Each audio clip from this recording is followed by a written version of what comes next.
Well, all quiet here in this plaza in Brixton, which was, as you say, last night the focus of a Margaret Thatcher's death celebration party. We can see some of those pictures. It's not a large gathering, perhaps 150, 200 people at its peak, but you can see there is dancing, there's some singing, there are banners there saying rejoice, and clearly people felt that the passing of Margaret Thatcher was a positive milestone for them. I don't think you can say fairly that that's the view of everybody across Brixton, but certainly in this plaza last night that was very much the scene.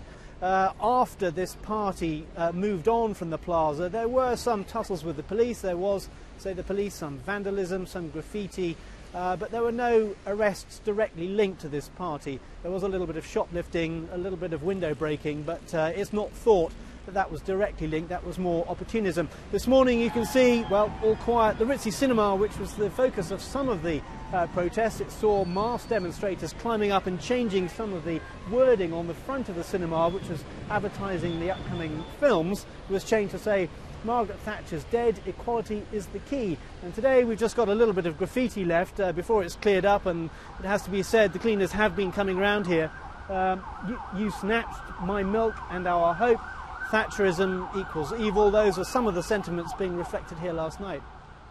I think it's worth pointing out that there were around 250 people here in Glasgow's George Square last night, out of a population of, what, 5 million in Scotland as a whole. But nonetheless, there was this gathering. It did happen yesterday evening. People were undeniably celebrating. I was here, I spoke to a number of people. They said they were unapologetic, that they thought it was right to celebrate the death. And I said to them, well, you're celebrating the death of an old woman. Why do you think that is acceptable?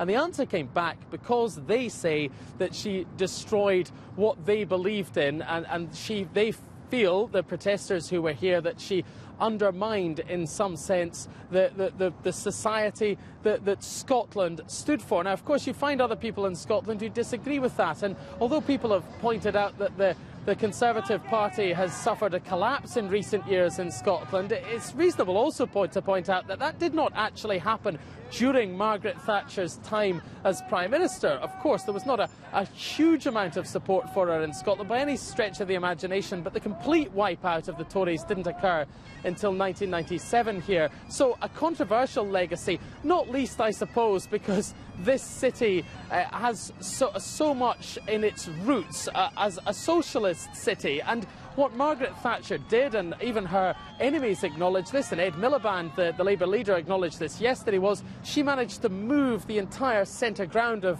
British politics rightwards, and that included, of course, politics here in Scotland.